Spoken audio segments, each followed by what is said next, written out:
Bonjour, l'histoire qui va vous être relatée est tirée du Dictionnaire géographique du Royaume des Pays-Bas, de Louis Dieudonné, Joseph Douay et la Belgique militaire, 3e tome. Nous sommes en Belgique, province de Namur, région du Condroz, vers 1275. Un paysan de Jalais, village dépendant de la seigneurie de Gaulle, avait volé une vache à Rigaud de Corbillon, bourgeois de Ciney. Il se faisait à Andel un tournoi où le duc de Brabant, le comte de Flandre et les nobles des pays voisins étaient accourus en foule. Ce concours y attira nombre de marchands des environs, parmi lesquels se trouvèrent, et le voleur de la vache, et celui à qui elle avait été enlevée. Le premier l'ayant exposé en vente, l'autre reconnut son bien et alla de suite dénoncer le voleur à Jean de Hallois, bailli de Condroz, qui se trouvait également à Andel. Le propriétaire de la vache vint la réclamer auprès du bailli. Le paysan avoua qu'il l'avait volée, celui-ci, croyant ne devoir pas laisser impuni un crime commis dans sa juridiction, promit la vie au voleur s'il voulait reconduire la vache dans l'endroit où il l'avait prise. Le criminel obéit, mais lorsqu'il fut sur les terres du Condroz, le bailli le fit arrêter et le fit pendre. Jean, seigneur de Gonne, pour se venger de cet acte de perfidie, porta le ravage dans les campagnes de Ciney, et le bailli, par une cruelle représaille, livra le village de Jalais aux flammes. Les deux frères du seigneur de Gonne, qui étaient Régnier, seigneur de Beaufort, et Richard, seigneur de Falais, accoururent à son secours. Les Liégeois réunirent toutes leurs forces contre les trois frères, et vinrent mettre le feu au château de Gonne et assiéger ceux de Beaufort et de Falais. Le seigneur de Falais, sentant qu'il ne pourrait résister, recourut à la protection du duc de Brabant, en lui faisant hommage de sa terre, et les deux frères se mirent sous la protection du comte de Namur. Les Liégeois, forcés par le duc de lever le siège de Falais, portèrent la dévastation dans les provinces de Namur, de Luxembourg et de Brabant. L'évêque de Liège, voyant que Ciney était menacé par le comte de Luxembourg, qui l'avait fait cerner, y envoya un renfort sous la conduite de Robert de Forvy, son maréchal, qui parvint à jeter sa troupe dans Ciney par la porte de Dinan. Mais celui-ci, voyant les dispositions menaçantes des assiégeants, qui faisaient dresser d'énormes machines pour renverser les portes et les barrières de la ville, prit le parti d'en sortir, alléguant qu'il allait à Dinan chercher un nouveau renfort, avec lequel il promit de revenir le lendemain, mais il ne reparut point, et les malheureux habitants de Ciney, abandonnés à leurs propres forces, après avoir soutenu avec un courage étonnant toute l'attaque des Luxembourgeois, se réfugièrent dans l'église, où les ennemis eurent la cruauté de mettre le feu. Tout fut livré au pillage, et les vainqueurs, abusant cruellement du droit de la victoire, achevèrent d'assouvir leur fureur en mettant le feu aux maisons, qui furent toute la proie des flammes.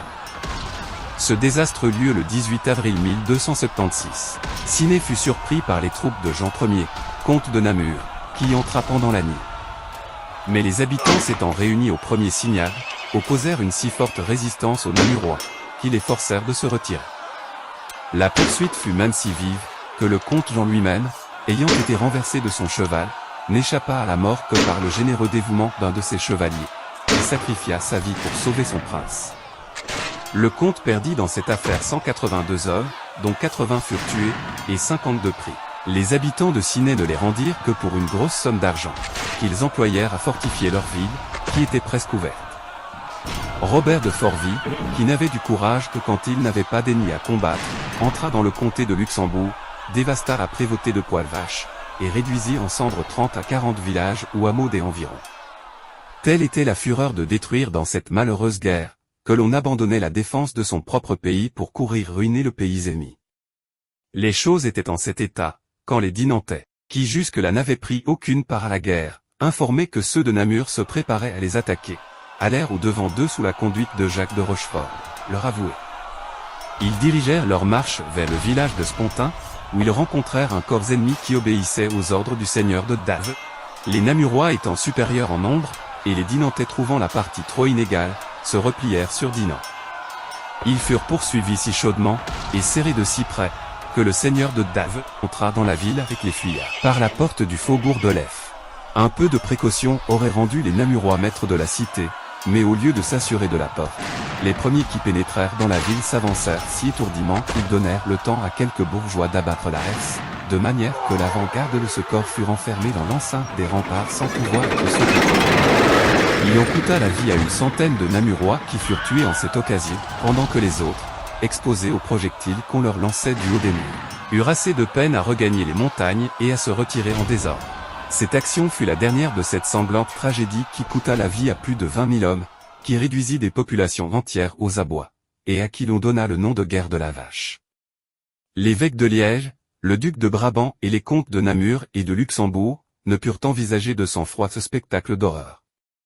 Ils convinrent de choisir pour arbitre de leurs différends le roi de France, Philippe le Hardi, beau-frère du duc Jean, et de s'en rapporter à sa décision. Ce prince ayant examiné le sujet et les suites de cette querelle, jugea sagement que l'unique moyen de la terminer, était de rétablir les choses sur le pied où elles étaient avant les hostilités, sans faire mention de ce qui y avait donné lieu. Il décida qu'on regarderait comme non avenus les dommages que le duc de Brabant et les comtes de Namur et de Luxembourg avaient reçus des seigneurs de la maison de Beaufort, et que ces derniers rentreraient sous l'obéissance de l'évêque de Liège.